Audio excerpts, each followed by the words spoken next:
Hi, everybody. Shasta College, Humanities 2, Friday, the 15th of October. Y'all got your weekends planned? Y'all got your Halloween costumes picked out? I'm going, this is terrifying enough, right? I don't need any more. Um, look, look in assignments. Essay 5 has been posted. Playwrights. I've given you a list of several playwrights, 20th century playwrights, by the way. Um, that means the 1900s, folks. We're in the 21st century. And these playwrights are the reason that for a while, a moment in time, uh, theater mattered. Does it still matter? After the pandemic shut down everything, things are starting to open up again. People are starting to perform again, playwrights. What happens when theater goes away? Do you miss it? Do you even care? Do you look at theater? I think you do look at theater. You might call it a sitcom or a miniseries or Game of Thrones that all originated in theater. They just happen to be using a camera. So, the point of this little lecture today is I assigned some playwrights for you to write about. Pick one and write about them.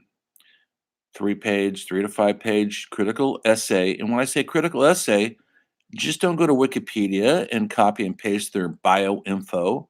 That shows me nothing. What shows me something is if for the next week you do some research on this playwright, whoever they may be. You might watch some interviews with them. This is all on YouTube, folks. It's all that stuff's out there. You might watch excerpts from their plays. Maybe you know their plays. Do you know any plays from anybody besides maybe Romeo and Juliet? Um, I've picked out these are seminal playwrights. Let me think. I'm looking at my list. Everybody's dead except for one. What does that say? I don't know. New stuff is happening for sure. 21st century playwrights are happening right now. We're just not going to get to that yet. You'll be able to see some clips from their plays, interviews with them, analysis of their plays by critics who post their stuff online. You can either read it or watch interviews or read reviews. Do some digging on the research and come up with your own take on why they matter. You notice I don't use the term mattered, past term, because they all wrote 50, 40, 30 years ago, because they still matter. These things are still being performed. They're still very much in the vernacular of our theatrical language, or the lexicon. And these are Pulitzer Prize winners, some of them. Successful, absolutely. These are serious playwrights. They aren't music. Not writing musicals. That's where the big bucks are made on Broadway. A lot of these are off Broadway playwrights, meaning their plays didn't play in Broadway. If you've ever been in New York City, Manhattan, they have an area where all the famous Broadway theaters are, and it usually is full of musicals because that's what tourists like to see, and that brings in the bucks.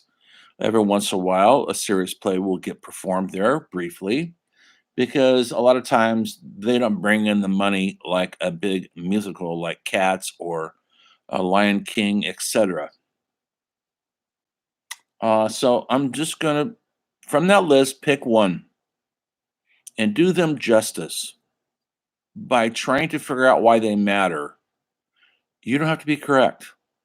I just want what you got out of your research, what you gleaned from whatever source material you gleaned it from. And I don't mean Wikipedia. You're not going to glean much there besides their bios and their dates of deaths and births and who they were married to. What makes their work? Read a page or two. This is all online. If you want to read a page or two of a Sam Shepard play, you can. You should familiarize yourself with this stuff because it's important, not just for your education, but it's important to understand our storytellers. Who's telling our stories? Well, playwrights, for one, and they perform them on a stage. This has been going on since ancient times, ancient Greeks.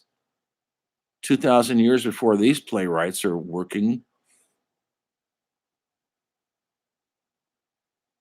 and the Greek playwrights are working. And then flash forward to 1,500 years, and Shakespeare's working. Go forward, and Chekhov is working. Go forward, and Eugene O'Neill's working. Now, who's working in this 20th century? And these people are all based, so many of their plays are based on these, they're standing on the shoulders of people like Eugene O'Neill and Anton Chekhov, Arthur Miller, who wrote Death of a Salesman. I'm not going to use him right now, but he's at one time one of the most famous writers in the entire world for his play, Death of a Salesman. It's a Shakespearean tragedy of a traveling salesman who's losing his grip on sanity. And there's Tennessee Williams. We're not going to talk about him today. We could dedicate an entire semester to these guys. And maybe one day when you go to grad school, you might. Tennessee Williams, who wrote Streetcar Named Desire, Cat on Hot Tin Roof, amongst others, created an entire new voice in theater. And they're very, very successful for their time, which is 40s, 50s, 60s.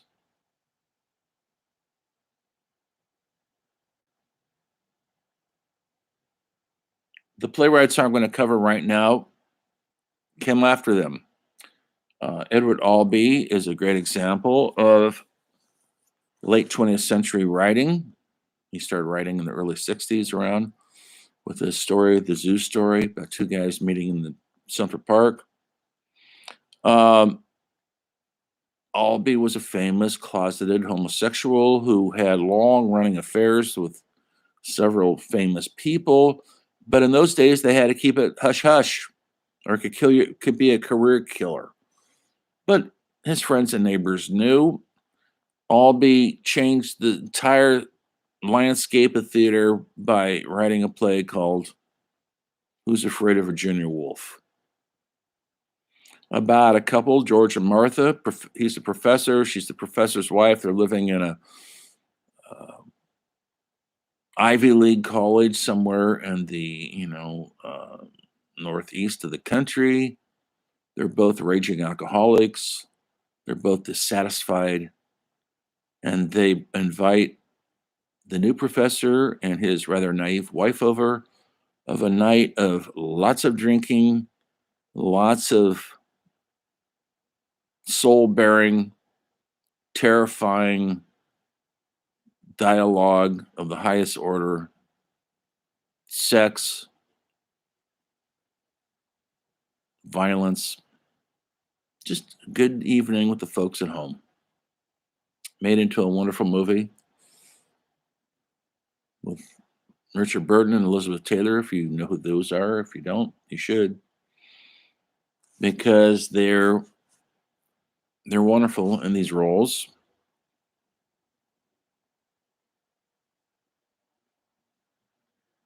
That movie came out about 1966, filmed in glorious black and white. You can see excerpts from it. They have excerpts from the play.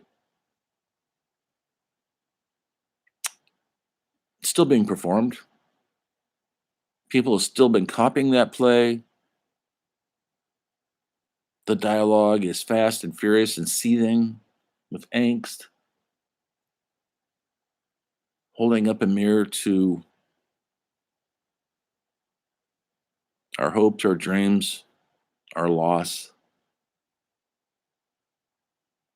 And it shook the theater scene, shook the world like it's never been shaken before.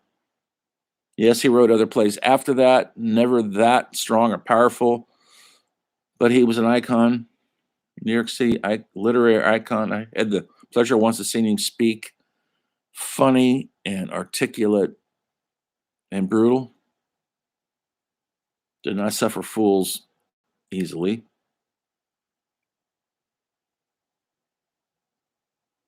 Then there's August Wilson, who's an African American playwright from Pittsburgh, I believe, and he hasn't been dead that long. He died early of cancer. When I mean early, I don't know if he's even 60 yet. I don't think he was, but he set out to do something revolutionary in theater. He wanted to write about the Black experience in America from each decade of the 20th century. So each of his plays is set in one decade of the 20th century, starting 1900 and 1910, 1910 to 1920. You understand what I'm saying? And once again, it was the African American voice that we weren't used to listening to or seeing or hearing. He completed the 10 plays and he got cancer and died. So he did his mission while he had his time here amongst the living. They made a couple of his movies and plays in the movies. Maybe you've seen Fences. That was probably his most famous play. Stars Denzel Washington, directed by Denzel. About a guy who, in the 1940s, he's a garbage man. That's the jobs that African Americans held, folks. But he had enough money to buy a house. And he's been promising his wife a house. Not a house, I'm sorry, a fence in the backyard. And so the entire play, he's building this fence with the help of his son, who's a wannabe sports figure. And the father's discouraging that because he's a failure in the sports world. There wasn't much hope in the African American communities of this era where, unless you go into sports, you're not going to hit the big time. That still is prevalent to this day. And so Fences is brutal because he's trying to do this best he can, but he's also cheating on his wife, who's a loving, fiercely loyal woman. And so his world starts coming apart when he starts losing his family. Fences is a great metaphor for the fences we put up between each other.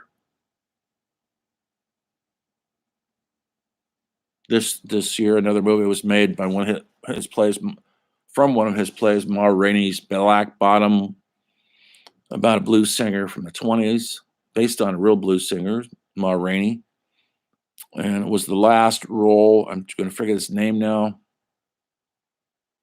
It's the last role of the actor who died way too young of cancer. I think he was 42 years old. He was the lead actor in, it's horrible. I'm drawing this blank on his name right now. He was the lead actor in the huge hit, Black Panther, the comic book that was made into a big blockbuster movie about jazz musicians, blues jazz musicians trying to do their thing in a white world. Like I said, he wrote 10 plays for each one of the decades. August Wilson is standing on the shoulders of Lorraine Hansberry, who wrote a seminal play called Raisin in the Sun. African American woman. She won the Pulitzer Prize, and the play took Broadway in the late 50s by storm. African American cast. It's about a family trying to move out of their sort of black neighborhood and this more of a slum area to a white suburbs, and all of that is involved.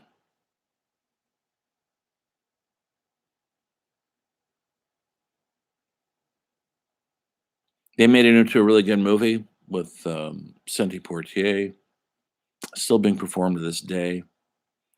And without that play, August Wilson probably wouldn't have been able to have a voice that he did. Now, Lorraine, with all her accolades, was working on other plays, and she got cancer and died very young. I think she was only 34 years old, something crazy like that. So she never really had a chance to have a long career. Now, on the shoulders of these two American playwrights, there is a very successful female African American playwright, though I'm sure she wouldn't be like to be labeled by her skin color, but it is inevitable. That's how we describe things. It's funny, we don't call Edward Albee a white playwright or Sam Shepard a white playwright. We just don't mention that the fact that they're not African American, so that automatically assumes they're white. Okay, they're just not playwrights. We have to describe them by their skin color or their sex.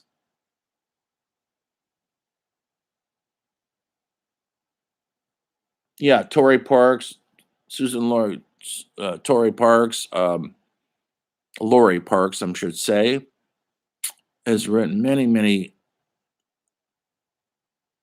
very original plays about the African American experience in this country.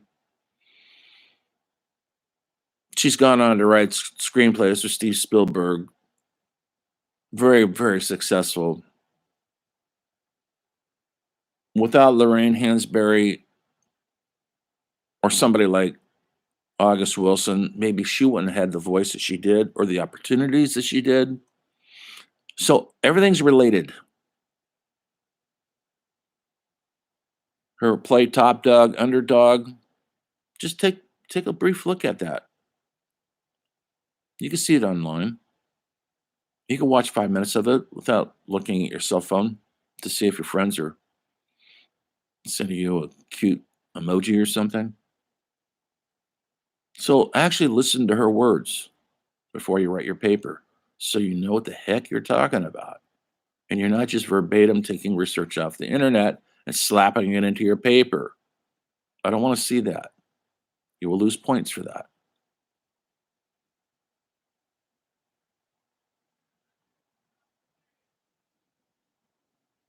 The last playwright I'm going to talk about is a hero of mine, Sam Shepard, who just died recently of Lou Gehrig's disease. If you know what that is, it's not pleasant, folks. 73 years old. Started writing plays in the 60s in New York. He won the Obie Award. That's an off Broadway, like Oscar or Tony. He won it something like 10 or 11 times. That's how his plays rarely played on Broadway because they're not big blockbusters. Tourists aren't going to flock to see his plays, but local serious theater people did flock to see them. And he worked for many years in New York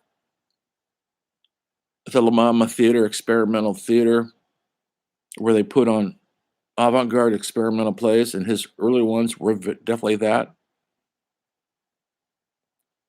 Later on, as he got more confident and his writing changed, more naturalistic, not so much avant-garde, not so much experimental, and that's when he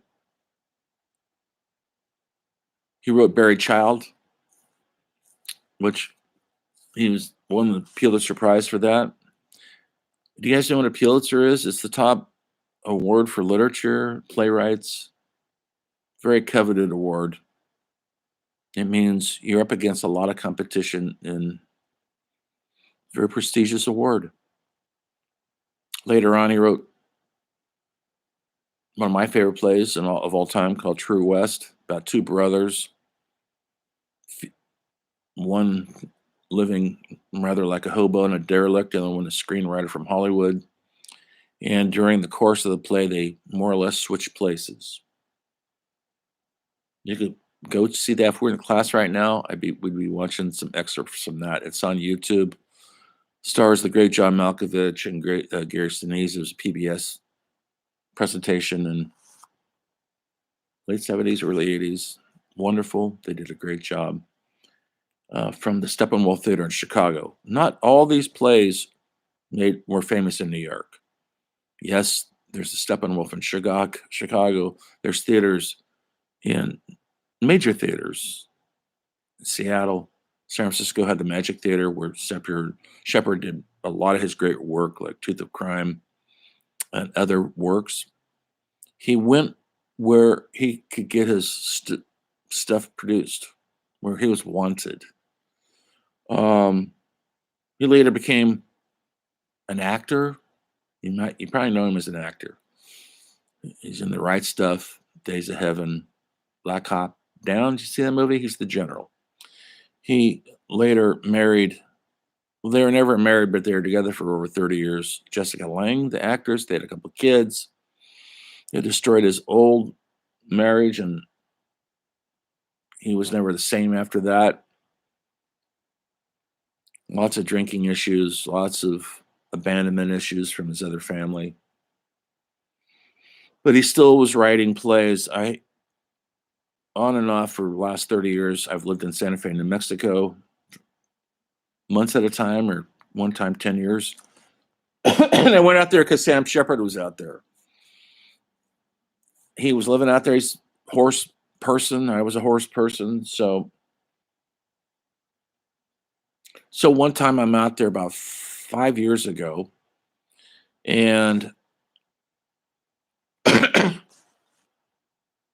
I was in a coffee shop, and Sam Shepard's standing right behind me. Nobody recognizes him. Nobody pays attention to him. I know who it was, but I didn't bother him. He was he was living there for a while then.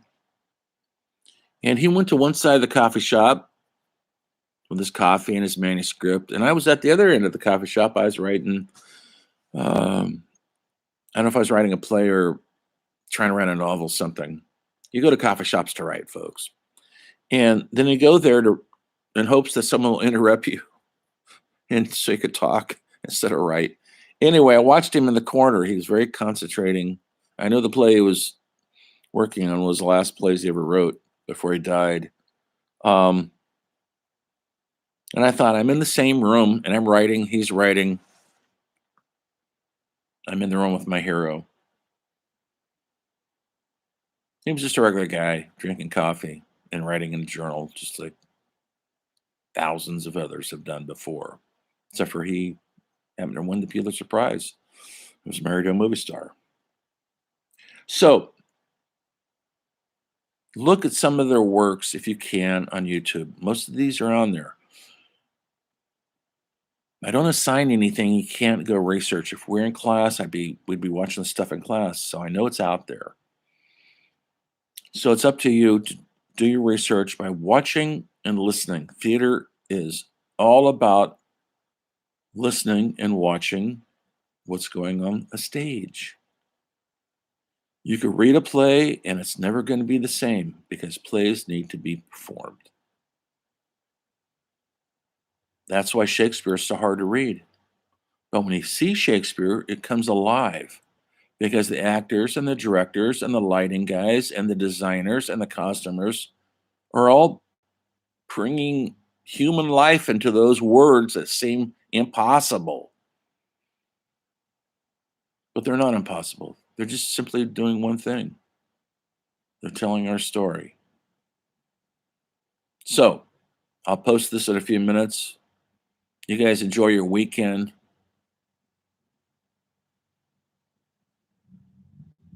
Do your research, do your due diligence, and at least write 3 pages. You don't write 3 pages, it's automatically going to lose 2 points. Just you can manage. And please don't bore me to death with when they were born, when they died. That's not why they mattered. It was their work that they did. The work is what matters, not their marriages, not how many kids they had or didn't have, or if they're alcoholics or drug addicts. That's part of their story, but it's the actual artistic work that they did, telling a story that turns into be something we all can relate to because it's the human story. It takes a discipline that most don't have. So please dig deeper.